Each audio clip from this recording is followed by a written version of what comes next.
Hello, people of the Earth. Welcome to Front Page Fables. Here are some amazing stories about Kevin's, but before. Kevin has poor food judgment. Our school friend group had a Kevin. He came from a German family, and so he claimed he ate differently because he was German, which will be important later, but he grew up with us in the American South, so that never made sense.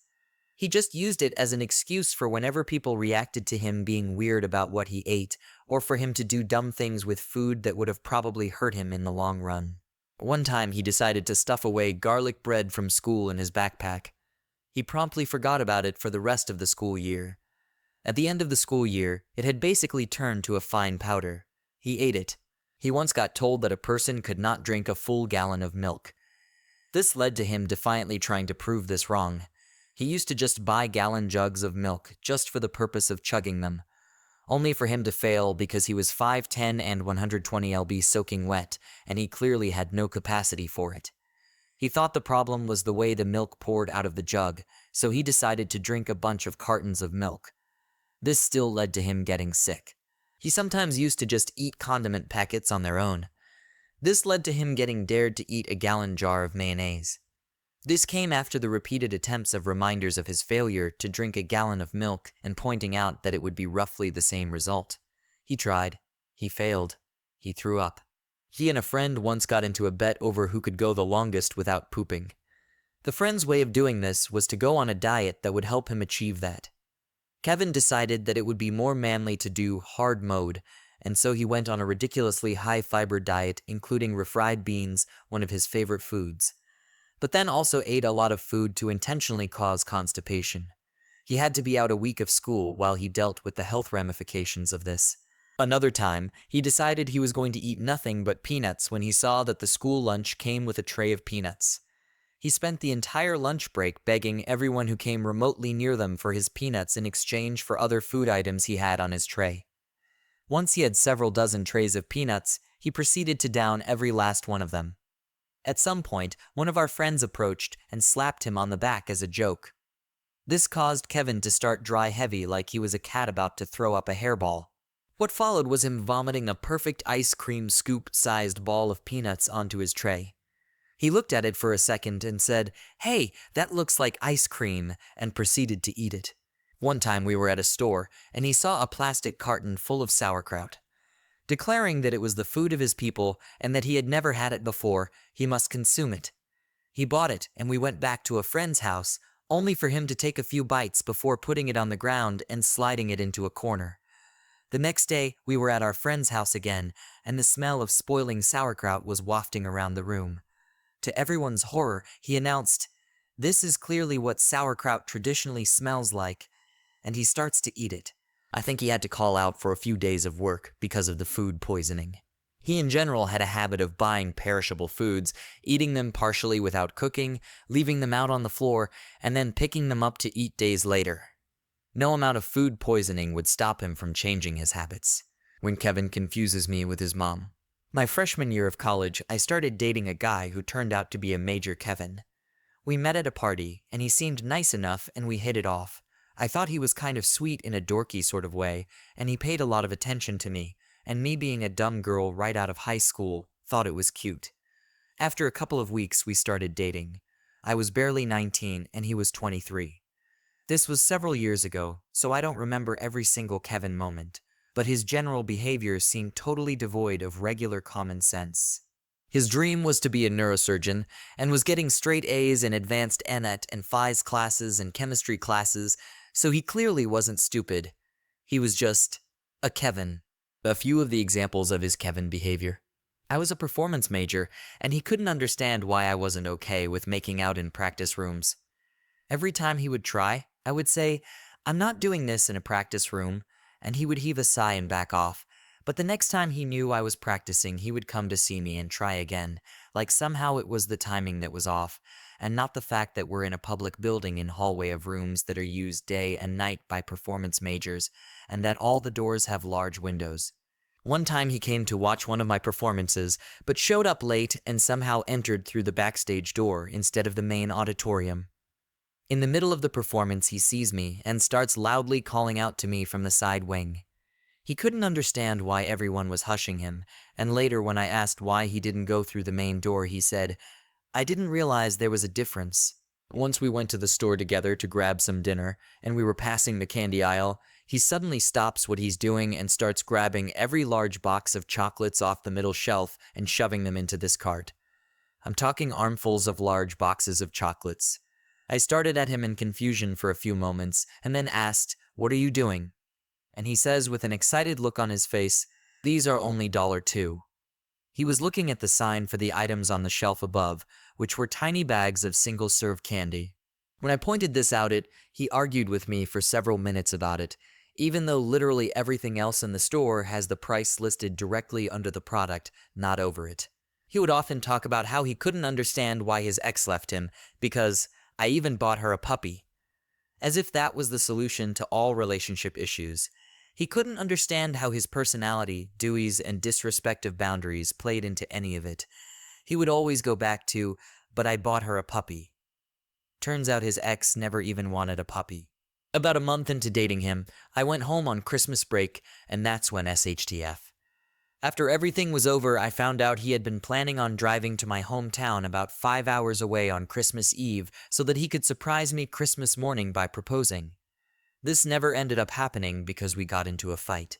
He started saying "I love you" at the end of our phone conversations, and I wasn't okay with saying it back. I told him I wasn't there yet. When I explained that wasn't comfortable saying "I love you," yet he blew up at me over the phone, saying that the fact I wasn't ready to say it back to him was evidence that I was cheating. I was shocked, since this was the first time he had ever been angry with me, and he went right to cursing me out and calling me all sorts of terrible names. I hung up crying, and about 30 minutes later, he called back with the typical, "I'm so sorry, I love you baby, I'll make it up to you garbage." I went home and talked to my mom about it because I was shook. She convinced me it was a major red flag and to be cautious moving forward. The thing is, my dad has the same temperament and was extremely abusive to my mother and us kids, and I did not want to be with someone who reminded me of my dad in any way. This is where the title comes in.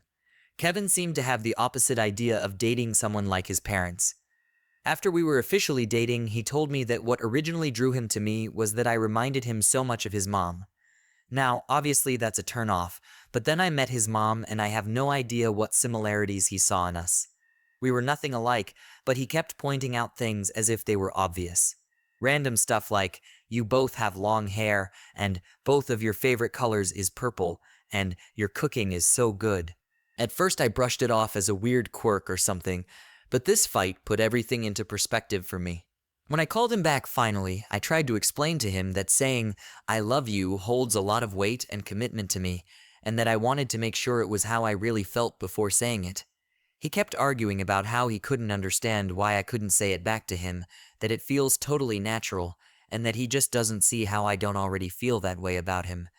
I asked him, "What does saying "I love you" mean to you? Like, what makes you feel that you want to say that to me?"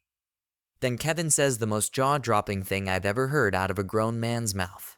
"Well, I say it to my mom, so I feel like I should say it to you." This 23-year-old adult man thought that because I was so much like his mother, and he loves his mother, then that must follow that he loves me. I told him I needed time to think things over, and to please not love bomb me. I wanted a few days to clear my head. Rather than respect my request, he kept sending me flowers and texts. About a week after Christmas, I get a package from him. It was his Christmas gift to me. One was a burned CD. This was in the early 2000s of all of his favorite songs. Not mine. Not the songs that we liked together. Just his favorites. The second item was a pair of gaudy dress-up earrings, the kind that a 5-year-old wears when she wants to play princess. They were in his favorite color. Also, I don't wear jewelry that much, as I dislike it. But the jewelry that I do wear is always small and dainty, because that's what I like. If I wear earrings, they are small studs. If I wear a necklace, it's a small chain with a little charm at the end. I'm not a flashy person, so these earrings were appalling to me. The last gift in the box was a picture in a frame. The frame was Christmas-themed with Santa Claus and trees and reindeer all over the outside. It looked like it came from a Walmart after Christmas 50% off clearance rack. It was not cute at all. The picture inside was of him dressed in a suit and tie standing in front of his Christmas tree smiling. He looked like he was getting a middle school picture taken or something. It was the last bit of nope that I needed, and I ended the relationship before I came back at the start of the new year. After everything went down, my sister told me that he had reached out to them before our fight to ask if he could spend Christmas Eve night at their house, so he could get up early and come over to my house on Christmas morning to propose. She had originally agreed, but once our fight started and she found out some of the things he said to me, she messaged him with, "WTH is wrong with you?" After he cursed me out.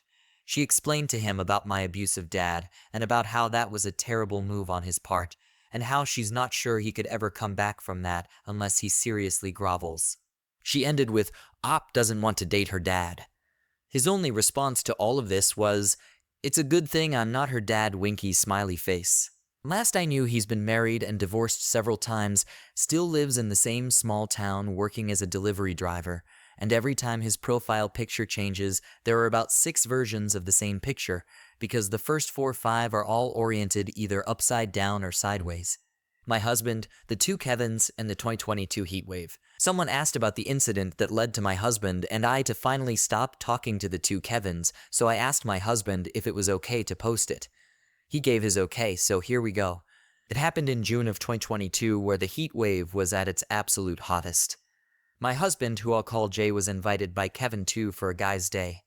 Our wedding was a couple of months away at the time, and we were planning on moving right after the wedding, so I thought it would be great for Jay to enjoy a guy's day. So Jay and the 2 Heavens went about their day, and I got to sleep in because I had recently quit my job at a restaurant to get ready for the wedding move. It was 10 in the morning when I got a call from Kevin 2 to telling me that Kevin 1 and Jay got into a huge fight at a scrapyard they were at, and that Jay stormed off in a huff. I'll admit, Jay was not having a good day because Kevin 1 and 2 were really pushing him at the time about how his sex life was over after he got married and that he was now a pussy. They were doing that ever since he proposed to me, and even when he told them to knock it off, they didn't get the message because they're obviously Kevins, and Kevins do not get the message. Kevin 2 then said that he was probably walking to his car and hung up on me. I panicked and immediately called Jay and asked him where he was, and he told me that they basically left him at the scrapyard in 105F feels like 110F heat. Apparently, Kevin 1 really put Jay in a bad mood, and he just wanted to walk off to clear his head, but Kevin 1 followed him and pestered him about how married life was going to end his sex life, blah blah blah. Jay, who was really losing his patience, turned and said, "Is that why you're single?" "Alright, I forgot. You don't have a girlfriend because no girl on their right mind would want to date with you, let alone sleep with you." Kevin 1 got so angry that he threw a punch at Jay, and Jay ended up punching back. It was a violent fight to where my husband had cuts on his neck for where Kevin 1 tried to strangle him. They were kicked out of the scrapyard by the owner and received a ban. And for clarity, Jay drove his car to Kevin 2's rundown shack while they card-pulled and Kevin 1's car. Before Jay could even process what happened, the 2 Kevins got in Kevin 1's car and locked. They told him that since he couldn't act like an adult, they were going to leave him there as a consequence of his actions and sped off, even though Kevin 1 started the fight. Jay would later tell me that he should have kept his mouth shut, but he would not have punched Kevin 1 if Kevin 1 didn't swing first. So here I am desperately asking my fiancé where he was so I can send him an Uber ASAP because this heat wave was a terrible heat wave. For those who live up north, that heat wave caused a lot of deaths. It actually beat the 2011 heat wave, it was that bad. Jay didn't know how to use Uber or Lyft because he's not tech savvy in that department. As I was trying to get information on where Jay was, Kevin 2 called me again and told me to not even think about sending an Uber for Jay because he needs to understand the consequences of his actions, and to understand what a joke was, I told him that if anything happened to Jay, I was going to hunt him and Kevin 1 down. Block. I thankfully got an Uber to pick up Jay and take him to his car. I told him under no circumstances to talk to those idiots and to make it back home safely. The Uber driver was so nice when I texted him saying that I was using him to get my husband, who was basically left behind in the middle of nowhere in the heat. He gave my husband water and turned his AC on full blast. He even stayed in Kevin's parking lot so he could make sure my husband got in his car safely. Thanks, Uber driver. Word got out fast about what happened, and almost everybody in our friend group turned their backs on the 2 Kevins for what they did. Kevin 2's ex-girlfriend decided to finally get a restraining order on him to keep her son safe because she finally caught on to why he was hanging out at her house. She wasn't a dumb girl, but I just thought it was stupid that she wanted to stay friends with him, even though she knew very well that he still had feelings for her. Kevin 1 was kicked out of his mother's apartment because aside from that, he left a loaded gun on the floor again. Jay's parents threatened to press charges against them for what they did, and in their pure heaven logic, they said that nothing was going to happen because it's technically not against a law to leave someone behind. Little did they know that in the area where we lived, if anything happened to Jay as a result of them leaving, and because of the heat, they would have been held accountable. And that was the incident that led to us finally cutting contact with the Kevins. I am not excusing my husband's behavior, and even he acknowledges that he should have made different choices that day, but still. Even if I got into a terrible fight with a former friend, I at least have the decency to drive them safely to their car so they won't have to suffer under that sweltering heat. Those boneheads still believe that they were teaching my husband a valuable lesson on friendship, and that Jay broke Kevin 2's heart because he saw him as a brother. What's funny is that Kevin 1 said that we would be miserable in our married life if they were living the good life. My husband and I celebrated our 1-year anniversary, and we are living the best life. We saved up for a long time for a decent house, and we have it. We did find out through a friend that Kevin 2 is now obsessed with another girl who is absolutely repulsed by him. Lord help that poor girl. The day 2 Kevins nearly unalived my husband. Yes, I'm aware I can write down the word kill on Reddit, but I'm on YouTube do more than here, and because YouTube is trigger happy with taking down comments that say certain words, I developed a really bad habit of alternate words regarding whatever I'm trying to say. So I used to be friends with 2 guys who were complete Kevins. I knew them through my husband, and we used to hang out all the time. For clarity, they will be called Kevin 1 and Kevin 2. Kevin 1 was black and very passionate about his history, which is awesome because we should always be passionate about the history of our ancestors. But he would say things that made absolutely no sense regarding other parts of history. He said that all Native Americans are dead, and that any on his words not mine claiming to be Indian were lying. Even going as far as accusing me of lying when I said I was Native American. He honestly did not believe the documents. I had to prove my ancestry saying that it can easily be faked. Kevin 1 even said that the Navajo code talkers were just a bunch of actors, and that we won the war because of the nuclear bombs. He was so sure of his history that he would take great offense if you showed him documents or counter-argue his claims, resulting in him having this ridiculous pout and sulk like a child. He also would deliberately drive slow if we were at an 80 miles per hour zone just to get back at a trucker. Kevin 2 was a real piece of work. He was your garden variety trailer trash guy who blames everybody but himself for his misfortune. He would do under-the-table jobs because he claimed it helped him save money, even though we told them that it was beyond illegal. He had a creepy obsession with his ex-girlfriend and firmly believes to this day that her 7-year-old son was as even thought he were broken up nearly 10 years before she got pregnant. You want to know how he's convinced? The little boy has blonde hair. Kevin 2 has blonde hair. So does his ex's husband. He also lived in motels because he said that it was cheaper compared to apartments. I'm not holding anything against people who do live in motels, but his logic was beyond stupid. And what did these 2 Kevins have in common? Their complete lack of gun safety. I am not joking when I say that whenever they come into some money, they would spend it all on guns and ammunition and leave them all over their apartment model room. Kevin 1 left a loaded gun by the door of his apartment, and when the landlord had to go in there to do some maintenance, he accidentally knocked it over and it went off. It wasn't an ordinary gun either, it was a freaking AK-47. The landlord was nearly hit, but thankfully he wasn't, but he was beyond ticked because he had a zero tolerance for guns out in the open. You could have your gun, but it had to be secure in a secret location. Kevin 1 was evicted, and he tried to sue the landlord for discrimination despite the fact that he signed a contract acknowledging that he was aware that his guns were to be locked and secured. He even went as far as to say that the landlord probably shot the gun, but they were only his fingerprints, not the landlord's, on the thing.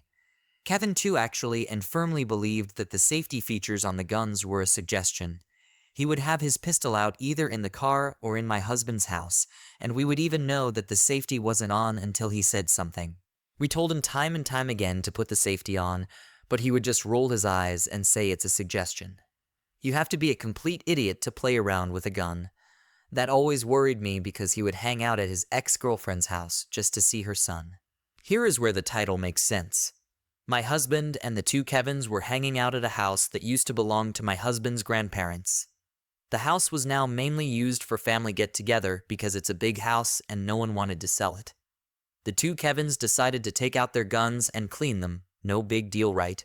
Wrong. Kevin 2's gun was still loaded, and instead of being smart and unloading it, he decided that he was going to clean his gun with a bullet still inside, and just like that, it went off.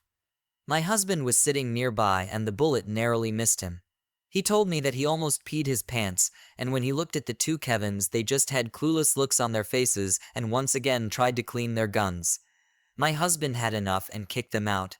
I wasn't there when it happened, but my husband said that he had to look throughout the whole room, but couldn't find the bullet hole. We stopped speaking to the two Kevins after that incident and after another incident, but I may or may not talk about it because even now I'm still mad that it even happened. From what we know now, Kevin 1 now lives in a very shady apartment complex because the incident with his AK-47 caused him to lose any sort of good recommendations for nice apartments. Kevin 2 was kicked out of his motel room because he failed to pay rent, and when a friend offered to give him a rental house with a very cheap rent, he single-handedly made it a biohazard because he never picked up the trash or did laundry or took a bath. Last we heard, he now lives out of state and in a shack with no indoor plumbing. They both claim to this day that my husband overreacted and that he should just let it go already. Creepy Kevin's new job.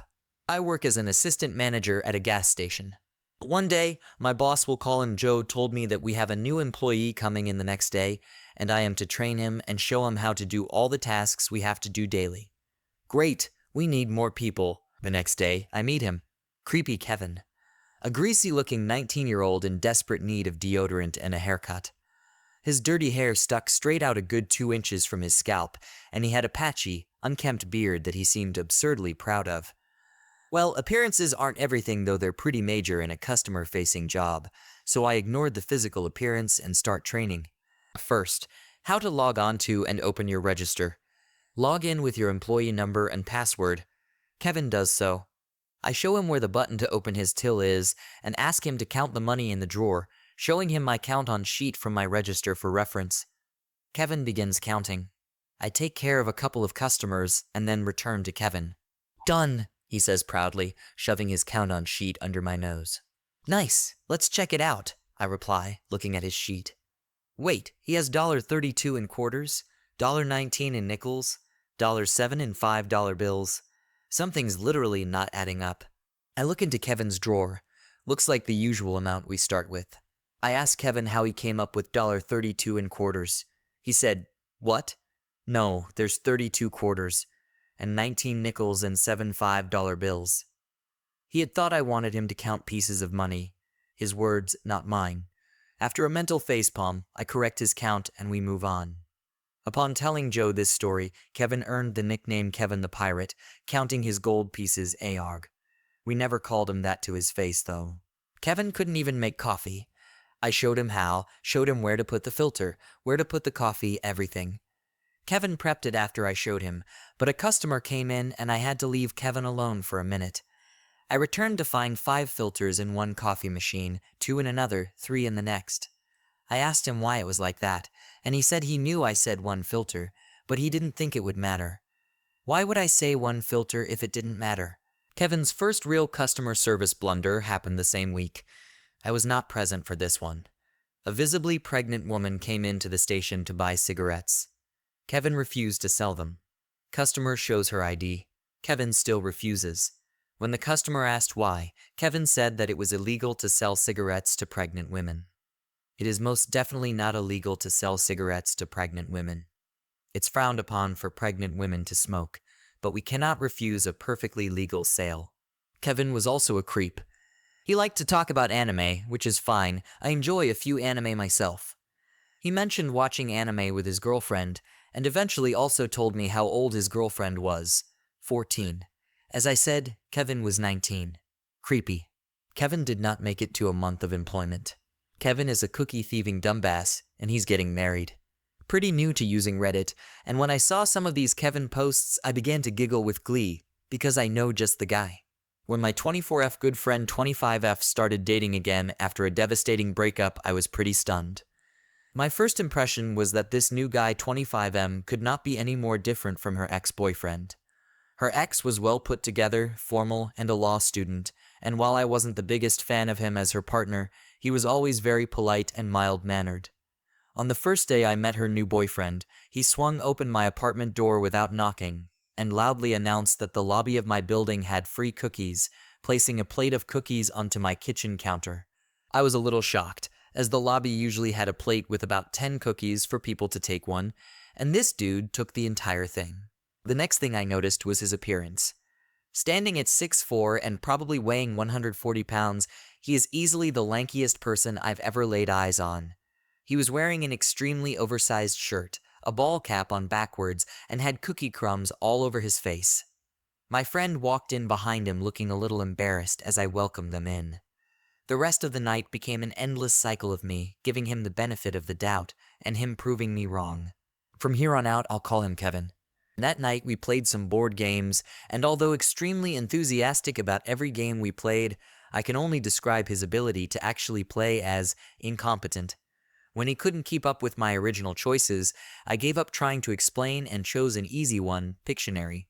Every time it was his turn to draw, he would toss away the ones he didn't know, find one he did, ask my friend to whisper in his ear what he should draw, and fervently scribbled while yelling, "Tell me when you need a hint," and then giving the hint the next second. And the hints were like, "It rhymes with l'elephant." Every time it was his turn to guess, he would leap from the couch, bouncing around the room and shouting random words while clapping his hands excitedly. I would soon come to learn that this was Kevin. He was constantly, and at times offensively enthusiastic, clumsy, and downright stupid. As much as I struggled to spend an hour with the guy, and didn't understand why my friend was dating him, I could tell she loved him, and he always treated her well, so I'd have to accept that this guy was going to be at a lot of events I was at. Needless to say, once Kevin entered the picture, there hasn't been a dull moment. I'd like to share a couple of my favorite stories about him. He found a nest of baby birds and brought them inside, nest and all, because he didn't see any birds around to mother them. My friend's mother mentioned to him that he was welcome to come to church with them over Christmas. His response was, "Isn't it closed?" Then, said mother decided to see just how far this went. She asked him, "You know who's born on Christmas, don't you?" Kevin's response, "The Grinch?" In the middle of the night, he awoke to a commotion outside and walked out the door in his underwear to investigate. He saw a man standing next to his car. This strange man casually convinced him that he was his next-door neighbor. Kevin knows both of his neighbors, just checking his tires. Kevin chatted for a while and went back to sleep while the neighbor looted everything in his car. For his birthday, he asked my friend to take him to the Super Mario movie. My friend said he laughed harder than any kid in there and ate so much popcorn and candy that he puked when they got home. And my all-time favorite, 5. Kevin was invited to my uncle's funeral as my friend was coming, and I told her he could come along though apprehensive about this. When Kevin showed up, I was confused. He was wearing a suit that was way too short and too tight. I giggled and asked when he'd last worn it. He explained that he'd never worn it, never owned a suit, found it at the train station recently, and could not believe his luck. He went around to all of my older relatives asking them to guess where he got his suit, then would proudly announce that he found it under a bench. During the funeral proceedings, I heard this loud wailing from behind me. I didn't mind at all, as many were crying, but this was wailing. I turned around and there's Kevin, sobbing his eyes out while my friend comforts him. After the funeral, I gave him a big hug, crying a bit myself. After the funeral, I realized that he wasn't so bad, and that I'd grown to feel disappointed at events that Kevin wasn't at, because he never failed to add a little bit of chaos and a little bit of joy. He proposed to my friend over the summer. I honestly cannot wait to see them get married and be a bridesmaid for the first time. I really hope he wears the suit he foo.